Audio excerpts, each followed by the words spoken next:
నాయకత్వం గ్రామం నుంచి రావాలి. 2 సంవత్సరాల్లో మేము నిర్మించడానికి ప్రయత్నం చేసింది కేవలం రోడ్లు, కాలువలు, భవనాలు కాదు.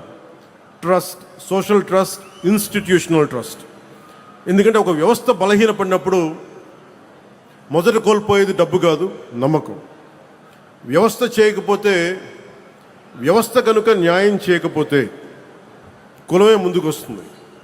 వ్యవస్థ బలహీనపడితే ప్రాంతీయత ముందుకు వస్తుంది.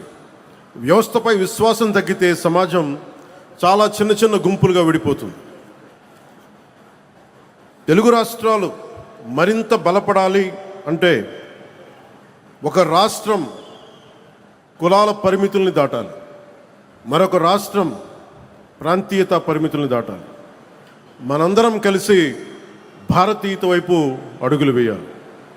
అందుకే నేను పంచాయతీరాజ్ గురించి మాట్లాడేటప్పుడు కేవలం పరిపాలన గురించి, పథకాల గురించి, చేసే పనుల గురించి మాట్లాడటానికే పరిమితం కాదు.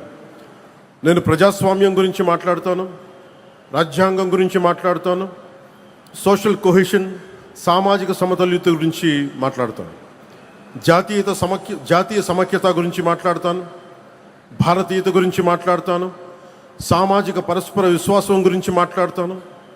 ఈ మధ్య మేము పరిష్కరించిన విజయనగరం జిల్లాలోని ఒక పెద్దపెంకి గ్రామంలో ఫైలేరియా సమస్య ప్రత్యక్ష ఉదాహరణ. పంచాయతీరాజ్ సమస్య కోసం, సంస్కరణల కోసం చాలా కమిటీలు వచ్చినాయి. ఒక Balwant Rai Mehta committee, Ashok Mehta committee, GVK Rao గారి కమిటీ, ఎల్ఎం సింఘ్వి కమిటీ. ఈ ప్రయాణం చివరికి 1972లో 73వ రాజ్యాంగ సవరణగా రూపుదిద్దుకుంది. 93 నుండి పంచాయతీరాజ్ రాజ్యాంగ సంస్థలకు రాజ్యాంగ హోదా లభించింది. రాజ్యాంగంలోని ఆర్టికల్ 243 243 నుండి 243 వరకు పంచాయతీరాజ్ శాఖకు రక్షణ లభించింది. 11వ షెడ్యూల్ ద్వారా 29 అంశాలు గ్రామీణ స్వయం పాలన పరిధిలోకి వచ్చాయి. ఇది ప్రపంచంలోనే అతిపెద్ద ప్రజాస్వామ్య వికేంద్రీకరణ ప్రయోగం. దాదాపు 2.6 lakhs గ్రామ పంచాయతీలు, 30 లక్షలకు ఎన్నికైన స్థానిక ప్రతినిధులు, వారిలో 14 లక్షల పైగా మహిళలు. ఇది ప్రపంచంలోనే అతిపెద్ద గ్రాస్ రూట్స్ డెమోక్రటిక్ వర్క్. ఇవన్నీ ఎందుకు చెప్తున్నామంటే, ఇన్ని వ్యయ ప్రయాసాలు కూర్చి ఇన్ని రకాల చట్టాలు చేస్తే ఆ వ్యవస్థ నిజంగా అధికారాన్ని గ్రామానికి ఇచ్చిందా? రాజ్యాంగం అధికారాన్ని ఇచ్చింది, కానీ ఆ స్ఫూర్తి అమలు అయిందా? నిధులు గ్రామానికి చేరాయా? నిర్ణయాధికారం గ్రామానికి చేరిందా? బాధ్యత గ్రామానికి చేరిందా? నేను పంచాయతీరాజ్ శాఖ బాధ్యతలు స్వీకరించిన తర్వాత రాజ్యాంగం చట్టాలు పుస్తకాలు తిరగేసి రివ్యూలు చేసి ఈ ప్రశ్నలకి సమాధానం వెతుకుతూ రాష్ట్ర వ్యాప్తంగా అధ్యయనం చేశాం.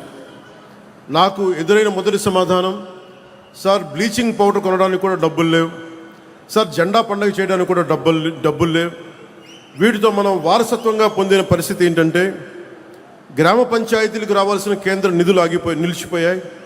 అనేక పంచాయతీలు అప్పుల బారిన పడ్డాయి. విద్యుత్ బకాయిలు వేల కోట్లకు చేరాయి. గ్రామస్థాయి పరిపాలన బలహీనపడింది. సర్పంచుల గౌరవం గురించి ఇంకా చెప్పాల్సిన అవసరం లేదు. అక్కడి నుంచే ప్రారంభమైంది institutional diagnosis, Panchayati Raj institutional diagnosis. రాజ్యాంగం పంచాయతీలకి హోదా ఇచ్చింది, కానీ జీవం పొయ్యాల్సింది మనమే.